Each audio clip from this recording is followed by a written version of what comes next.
Skarbrand is a pitiful excuse for a legendary lord. His economy is laughably weak, and he constantly needs to fight battles every turn just to scrape by. He's nothing more than a glorified bandit. You underestimate Skarbrand's strength. He can take on entire armies by himself and still come out victorious. His ability to win battles on his own makes him one of the most fearsome warriors in the game. You defend Skarbrand like he's your own kin. But the fact remains that he's not the strongest in battle, and his cheesy tactics are a crutch that he can't do without. While Skarbrand may have his limitations, we cannot ignore his strategic value.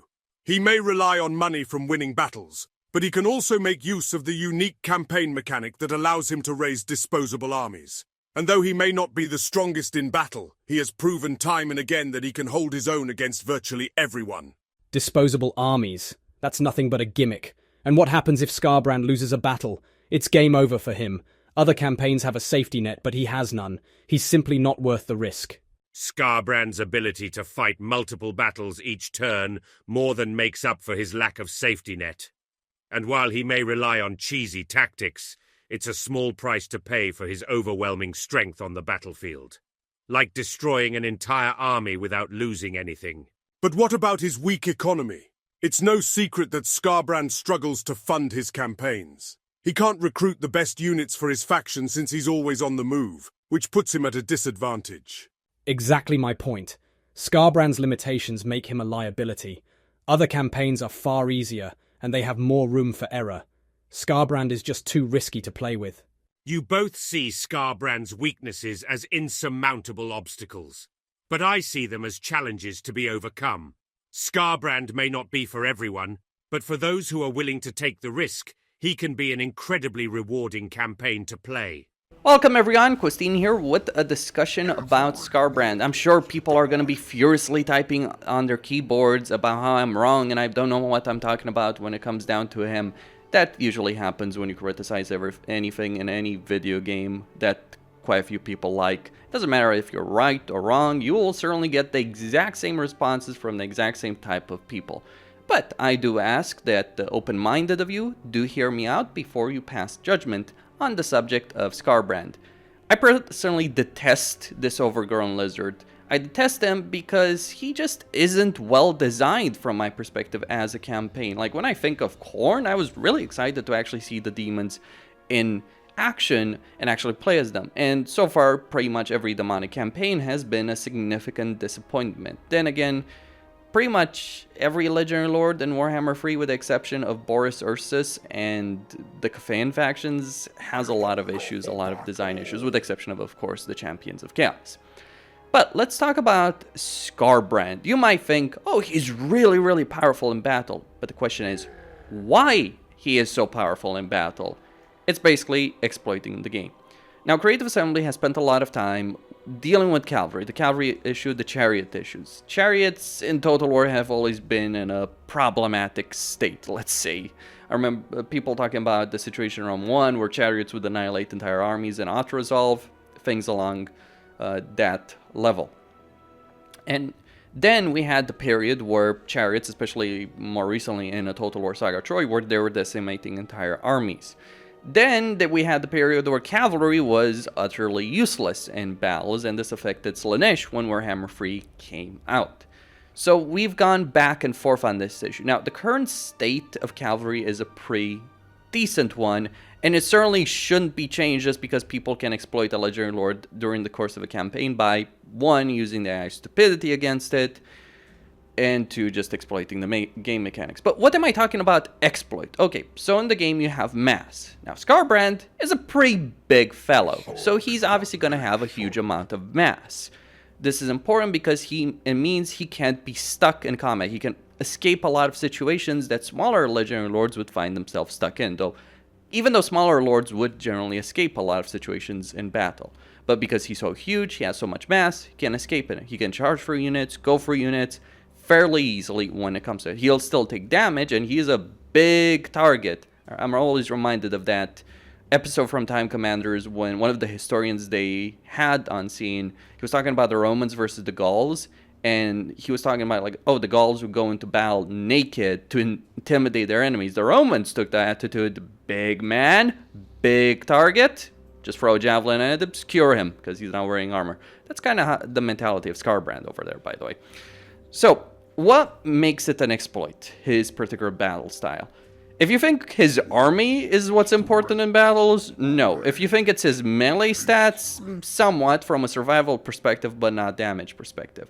Okay, so everyone knows about cycle charging. We all know the charge situation, doing critical hits, doing extra damage. A critical component of that is collision damage. Now, other people have done better videos on the subject, but just to keep it brief, when you're going through a unit and you have more mass than the unit you're attacking or charging through, you will do damage. It's a fixed amount based on what I can tell, but it is a fair amount of damage that has armor piercing. This is the important bit. And it's something that every large entity, not just even lords or legendary lords, can do. You can do the same things with Nakari, you can do the same things with Kolek. In fact, Kolek might be the best at it because he can become really huge during the course of his campaign. But what's the important bit with Skarbrand? Well, and how does this work? Well, basically, you can exploit this. And the way you exploit it is you don't charge into a unit, you charge in a unit behind that or to the side. So the unit that you're attacking, you're going to charge through the first unit to the second unit, and the first unit and second unit are both going to take some collision damage. Now, you can exploit the AI, especially when you're attacking. You certainly will be attacking in the vast majority of situations as Skarbrand during the course of your campaign. You can exploit this because the AI, when they're on defense state, can be very, very passive. Put your army right at the back, send Skarbrand right ahead. Your army does nothing, Skarbrand wins the battle through collision damage. He's not even really using his weapons in the course of a campaign. This is something you can do from the very first battle until the end battle of your entire campaign. This is one of the things that makes Skarbrand so quote-unquote powerful. But it is an exploit. It's not just even a cheese, it is an exploit of game mechanics. I'm certain that Creative Assembly did not imagine that people would be doing this with a legendary lord to basically solo win every battle in a campaign, but you can certainly achieve this with Skarbrand. Now, another critical component of this that makes it work for Skarbrand as opposed to some others is his special skill line. He can induce Rampage from the very start on his enemies, and he can also make this Rage Incarnate, just basically replacing the ability. Now, what's another thing that's important, Vanguard deployment, getting that ability, so he can deploy far ahead of the entire army, pretty significant. And then, very, very crucially, if you're going to be doing this, you're going to take damage, of course. Well, Skarbrand has regeneration through one of his skills, the Drinker of Blood. So he basically will go through a lot of battles during the course of his campaign, regenerate that damage in the battle, and come out at the end of that battle with full HP. You can take whatever view you want of this. Like, I don't think regeneration itself is broken, but the combination is absolutely insane and broken and ridiculous. Alright. Then, of course, he's got Control, Corn, and he gets a lot of campaign movement range after fighting a battle. So he personally, as a lord, gets 25% campaign movement range for winning a battle. Then he gets plus 10%. And on top of that, he also gets 15% more at the end of his skill. At the end of his special skill line. And faction-wide effect for every army is that you gain 15% campaign movement range when raising a settlement. And then, of course, you have the Skull Throne, which gives you an additional 15% campaign movement range when raising a settlement, and also gives you the ability of the Blood Host. Now, let's talk about Skarbrand's campaign situation beyond just him exploiting a particular mechanic in battle. But to be very clear, if you're playing a Skarbrand campaign, the most optimal way to play his entire campaign is to basically fight every battle, at least the battles he's personally involved in. But I'll talk about why every battle during the course of a campaign in just a second. But suffice to say, you'll be fighting a lot of battles. Now, people will always say, oh, you can win a campaign as Skarbrand in the fastest amount of time possible. That is not true. The reason it's not true is you might win a campaign in the fastest number of turns possible. That's true, because you get a lot of movement range after each battle. You can go from battle to battle to battle. But if you're having to fight the battles manually, you're not saving time, you're spending a lot of time. As opposed to, say, a Warriors of Chaos campaign, hell, even a Dark Elven campaign where you might be auto-resolving 90% of the battles on any difficulty that exists in the game. Basically, to play Skarbrand in the most optimal way possible, you want to fight these battles manually. But why is that? Well, the reason is you want to fight a lot of battles each turn, and you want to go through those battles with minimal casualties, because obviously if you just auto-resolve battles in this campaign, you'll take a lot of damage during the course of those battles. And because of that particular situation, you will have to stop. The worst thing that could happen in Skarbrand's campaign is him stopping because he's taken too many casualties. That isn't ideal at all. Sure, you can probably find some balance between auto-resolving battles and fighting them manually, but he probably includes some of the highest number of battles fought in a campaign manually, with the exception of races like the Beastmen or Skaven or even Greenskins that just have to fight a lot of battles manually because their auto-resolve is bad. But even as the Beastmen or Greenskins, you can actually auto-resolve quite a few battles because you do have good replenishment. You do have good replenishment as Skarbrand through the Bloodletting mechanic. That's not the issue. The issue is that you obviously are going to fight a lot of battles potentially in a single turn, so you can't afford to take the damage if you're going to keep going. It's an issue that affects Taroks as well. But here's the crucial, critical difference between Taroks and Skarbrand. See, both of them do, like Skarbrand as opposed to Taroks, only really has his own army, some gimmick armies to rely on, whereas Taroks, yes, he has a difficult early game situation against the Dark Elves, against Silostra, against the Leafanar, but once he wins that, once he gets some Marks and Ruination, some rituals done, gets, let's say, 2 extra army or 1 or 2 extra army, he's set. He could lose a lot of battles after that point and survive. Whereas if you lose a battle as Skarbrand, you might be finished, genuinely so, in your campaign. Because Taroks doesn't pay upkeep for his units. He doesn't pay to recruit the units. Imagine losing Skarbrand's entire army, his hero himself. You would be in a really rough spot on any difficulty because basically you don't have an economy back home. Hell, you might not even have provinces back home. The economic buildings you have just don't generate any real amount of money, so you can't rely on that. You need to seek battles if you're playing this campaign, not just because it's what you want to do due to the movement range you're getting, but it's the only way to sustain your economy. You can't just take settlements, you have to spend skulls to take settlements. You do have a mechanic that does have a chance to automatically colonize ruined regions in a province. The issue is, of course, they will colonize them before you, creating headaches when it comes down to that. And you do have to spend a hefty amount of skulls for it. And you have other things to do with skulls, like the ritual, for instance, or research. You have more important things. And besides, if you're occupying a settlement as opposed to razing it to ground, you're not getting that campaign movement range because obviously you're spending all of it.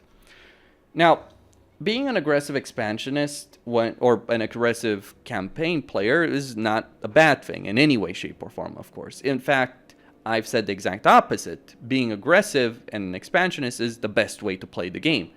Here's the problem, though, for Skarbrand, as opposed to virtually everyone else. You want to raise settlements, so do the Beastmen. The thing is, the Beastmen gain money when they're raising settlements. You don't gain money when you raise a settlement. You can get skulls when you raise a settlement, or you can summon a blood host. That's the situation. Like, you can get a lot of money for sacking settlements if you're playing as Skarbrand, though some other races like the Greenskins will get a lot more from it. But even though you can get a lot of money, you never want to really do that as Skarbrand because obviously you're wasting his potential. You need to move fast because you don't have settlements. That means you don't have hero capacity. That means you don't have an economy back home. That means you can't raise a second army. Because, well, the units you can recruit are incredibly expensive to recruit. You can't really afford an army. And there, of course, there's the bloodletting mechanic, which does require you to fight battles to maintain. Though it does have some flexibility when it comes to that, but still, all the same, you obviously want to get bloodletting to the highest possible level and maintain it there. If it starts going down, then you're gonna start having decay, and obviously that's going to create issues during the course of your campaign.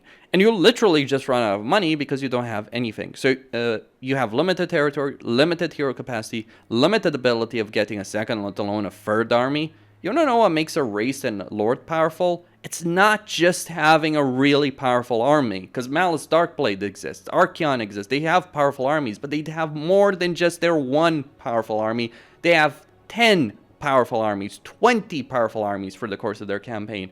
The only powerful army you have, and even then it's not really that powerful of an army when it comes down to it, it's Skarbrand's army itself. Everything else is just a gimmick. You either have the Blood Host or you have a secondary army that's obviously not going to get the same level of campaign movement range as Skarbrand, so incredibly limited, will struggle with Bloodletting potentially. So those are some of the things to consider there. What about the Blood Host, right? The wonderful armies you can raise for the post-battle mechanic. Well, first off, they do require money to maintain, so you're already very strained economy, which can barely support just your main stack of troops is going to struggle even further. So you are putting a lot of pressure there. On top of that, those blood hosts cannot replenish, so even more reasons to fight battles manually, because it wasn't good enough that we had to do it anyway playing this campaign. No, we have to do those battles manually because we obviously don't want to take casualties. If you're auto-resolving, you're always taking more damage than fighting battles manually, and especially with Skarbrand, because the battle tactics he's using are fairly simplistic. You have a melee blob of units, throw them at the enemy and watch them kill everything in sight, and very few things can stand up to it. But no, auto-resolve, especially with an army of bloodletters, because they don't have the best armor, watch them lose half their HP in a simple auto-resolve against a tier 1 garrison. That isn't an exaggeration, by the way. So, really annoying situation when it comes down to that. Very limited campaign. And look, I get it, you can do it faster, you can gain a lot of power very quickly in a campaign, but your potential in that campaign is limited. Limited by the economy of the race, limited by the campaign mechanics of the race. Hell, you can't even really get, if you're playing a Skarbrand campaign, you can't even get, or why would you want to get, the really great units. Like, I would love to play a Khorne campaign where I could actually use these units reliably as opposed to just getting them blood hosts, which are obviously temporary armies.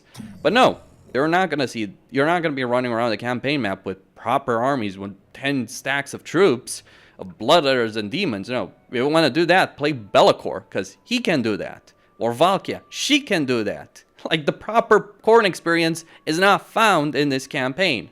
Actually using the Khorne roster properly is not found in this campaign. What you want to do with Skarbrand is you get a bunch of these units. You get a bunch of bloodletters, you get a bunch of cast warriors of Khorne, not even the dual weapons or the halberds, because you don't have time to go to tier 3, though you do have good growth for all that's worth.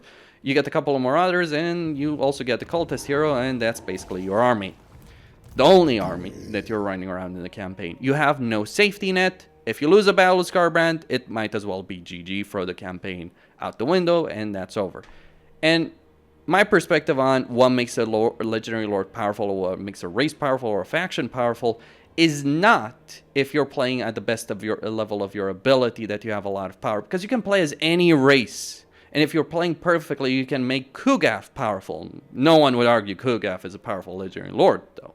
Very few would. No, a powerful race, a powerful lord, a powerful faction is one where you dominate your enemies with the minimal level of effort. Like the Wood Elves, like Draika or Durfu. It's so laughable how powerful these guys are, because they just curb stomp everyone in sight. Sure, that you benefit if you fight the battles manually, if you're playing a campaign as Draika, because the amount of power she has in a manual battle as opposed to auto-resolve is ridiculous, the difference between that. The auto-resolve just doesn't count abilities properly. Just like it can't count you abusing the collision system properly as Skarbrand. But it is a ridiculous amount of power. But here's the thing. Draika isn't just powerful because she has a powerful army. Draika is powerful because she has an economy behind that, because she may have allies behind her, because she can actually recover from losing entire stacks of troops. You do that as Skarbrand, you're not going to be around for much longer. Therein lies the issue. Now, I'm not saying you can't have fun in this campaign. You can. If you are the kind of person who enjoys fighting a lot of pointless, meaningless garrison battles, and you enjoy just laughing at how stupid AI can be, sure, go for it. But objectively speaking, when we're looking at the mechanics, the reality is he is limited. He's relying on gimmicks. And if you just nerf the collision situation, he would be far weaker than he is before. That's ultimately what it comes down to. If Creative Assembly just fixed that situation without messing around, without ruining cavalry in the process or units of mass, yeah, Skarbrand would lose a lot of his power in his campaign. That's what it ultimately boils down to. Just too many limitations, too many gimmicks to rely on, and no safety net behind it. And this is a discussion, obviously, that can be had broadly in gaming, but what makes a race, a character, a class, whatever, powerful?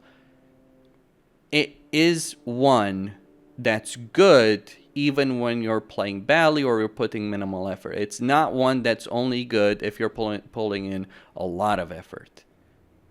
Because if you have a race that's powerful even when you play poorly, then imagine how much more powerful it is when you are pushing it to the limit. That's the thing. That's the difference between Warriors of Chaos and Skarbrand. That's the difference between Warriors of Chaos and Demons. That's the difference between many of the stronger races and the weaker races. It's not just that, I can just curb stomp the campaign without really playing properly. No, I can achieve a lot more if I'm playing properly than a weaker race or a badly designed race or a Legendary Lord can achieve in their campaigns, even if you're playing them to their maximum potential. And while you may defeat a campaign pretty quickly as Skarbrand, you won't even necessarily do it faster, even in the turns, than some other races can. Like if we're talking about victory condition, let alone the actual time that the campaign may require. That's what it boils down to. Costin here, signing out. Don't forget to subscribe, like, and enable notifications, and stay tuned for more.